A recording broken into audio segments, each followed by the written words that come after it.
Hey guys, Grebo Tools here. You may be wondering what these interesting looking objects in front of me are, but I'm just gonna quick show you a little trick, hack, I don't know, whatever you want to call it. But basically, Snap-on, a lot of their stuff comes in these little trays. This is the standard ball long Allen set. Personally, I hate these trays 95% of the time because they take up way too much room.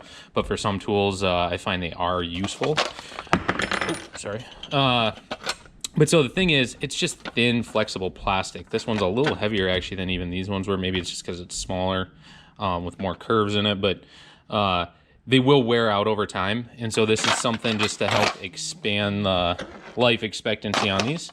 And so I've already done some of the work here on these two that I want to keep. The first one, if you can guess what that's for, that is the Snap-on Thermal Imager. And so it's got a nice little spot for it to keep it protected in my box. And then this is for accessories. I'm not a huge fan of this one because some of this is a little wasted as far as I'm concerned, but it's a great way to reach down and grab it out and keep it protected. This one is for actually a new pickup that I just got the other day. The Snap-on Borescope. This is not the wireless one, the one with the lead coming right out of the top and then it curls up in here, but just a good way to keep these protected and make them easily accessible. So to start with, I just made some frames that these sit down in. The reason for that is because we're going to use Great Stuff expanding foam, and the window stuff, you don't need anything special. Don't go spend the extra money on the window or the high expansion. Probably don't even want the high expansion. I'll show you why here. I just used just the basic cheap stuff and filled in the cracks. And this is what 1 can of Great Stuff expanding foam ends up being, is filling in the cracks plus about that much. So the reason that you want to put the frames on there though, especially on these, I can't show you now that I've done it, but these side walls were very flexible. And so I wanted to keep the square shape, so when it's done, it'll still sit in the box well. And you can actually see on this one, I'm a little disappointed in this, but yeah, we'll suffer. Get the angle right here. There's a little bit of a crown. It actually pushed the top up. You can see it kind of humped in there, but it still fits the thermal imager fine. It didn't make it too tall for my box or anything, so it'll work. So if you need to know how to make these frames, well, you probably shouldn't be watching these channels and dealing with these expensive tools because it's just wood and a couple of screws. This was scrap wood. I didn't rip it down to this size. It was just a piece I had laying around. Hacked it off, made the frames. So that was just to keep the foam from keeping these sidewalls somewhat straight. I just didn't want them, if you don't have the frame, they'll bow out on you. And then when you go to put these together, they're going to sit apart like this because you're going to have those bowed frames. So now the question is how to make them flat and sit in my box. And I've actually never done this before. So you're going to be hanging in there with me. But I brought this little guy with. This is actually a fish fillet knife. Bread knife would do the same thing, but I think I'm going to give this a shot. You could go to town even just with a regular knife and start hacking into this and leveling it off. I think this is just going to be quicker. Could even take a handsaw and try and do it. My thing is the handsaw is pretty aggressive. It'll cut right through this plastic in no time. Not that this won't, but I have a feeling.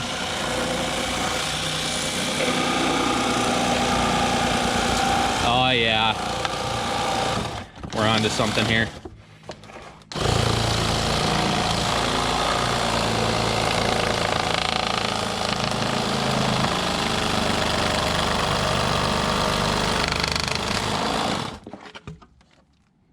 Make sure I don't have any deep ends in there.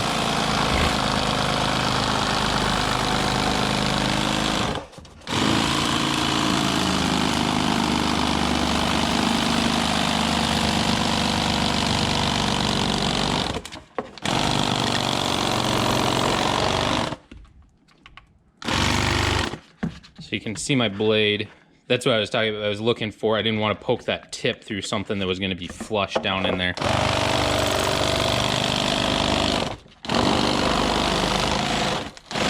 This is incredibly hard to see while trying to keep the camera in focus.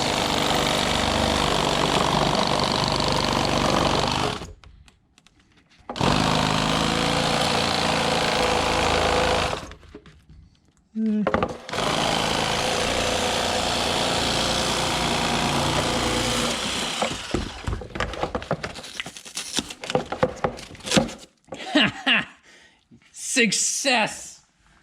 God, that worked better than I thought it would. Nice and flat. I mean, I got a little cleanup here and there to do around the edges. But look at that. That's already 95% of the way there. Ha! God, I love it when a plan comes together. So I figured this would work because it's made to fillet around bone. So it's tapered cuts towards the center. So it's not going to want to dig into this plastic. It's going to want to follow it. So that's where you can see, like in this corner, scrape that little bit off. Missed a little over here.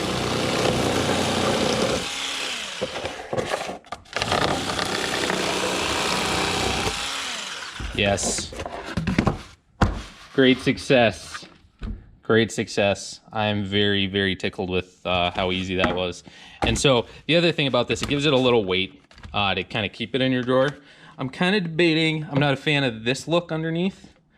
I might try spray painting it, but before I do that, I'm going to actually try spray painting it on the sample stuff just because I believe that spray paint might actually just eat through this foam. It is polyurethane foam, so maybe not. Yeah, well, let me grab a can. We'll take a look. Yeah, I know I'm not going to shake it up for 2 minutes, but... Oh yeah, can you hear it? Can you hear it? It is eating it up a little bit. I don't know.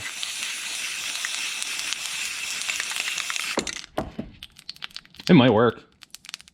Either way, these are going to be flat on the bottom. It's not like it's going to be anything you'll see. It's just my OCD tells me that I want to make it look nice, but you know, it's not the end of the world. So yeah, here,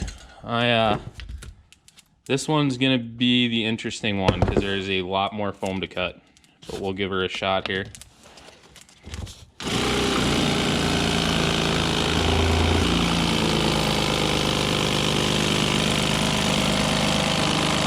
So one thing is, the nice thing about this knife, the fillet knife, it's nice and long, so I'm just trying to keep it kind of parallel to it.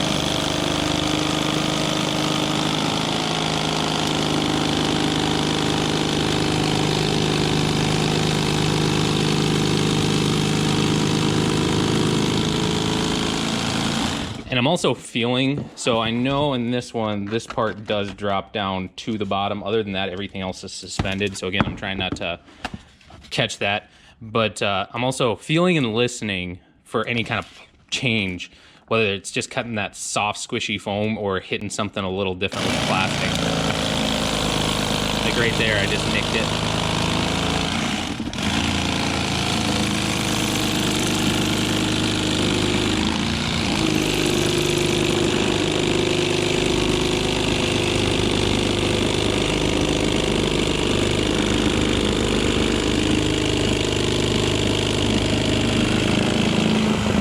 Can do it.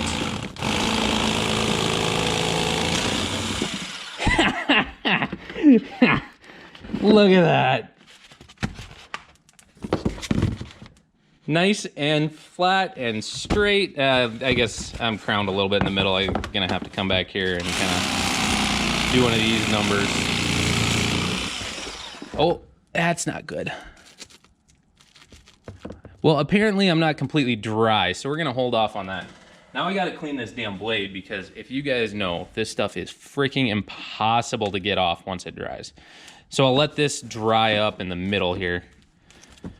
must have gotten a little thick there. So yeah, for the record, when I did fill these, I should have taken a picture, but I actually filled it to level, and then this is how much more it expanded. So you really don't have to fill these all the way. It expands coming out, and then as it cures, it expands. And I've never tried using this foam for anything like this before. I've used it plenty of times in cracks, and usually what happens is I fill the crack to level, it squishes out and fills all the voids like I want, and then I just hack it off later with a knife. So I didn't even think anything about how I should try and kind of taper how much I'm putting in there. But yeah, that wasn't bad. Our spray paint, can you see? It is eating it a little bit. Got a little bit of a void in there, like I thought. So the spray paint probably isn't going to be the best idea. And I'll probably just have to deal with it and never flip it over. And every time I look at it, just keep it out of my mind. But yeah, so these will be a lot stronger, a lot stiffer. And fillet knife, there you go. Thanks for watching. If you guys are looking forward to one of my next videos, will be this bad boy here. Make your guesses below whether I love it or hate it. I'll give you a clue. I've had this thing for over 10 years now, and yeah, tell me what you think. If I love it or hate it. This one's gonna be a long video. So thanks for stopping by, guys, and hope you learned something. Sorry I'm not better at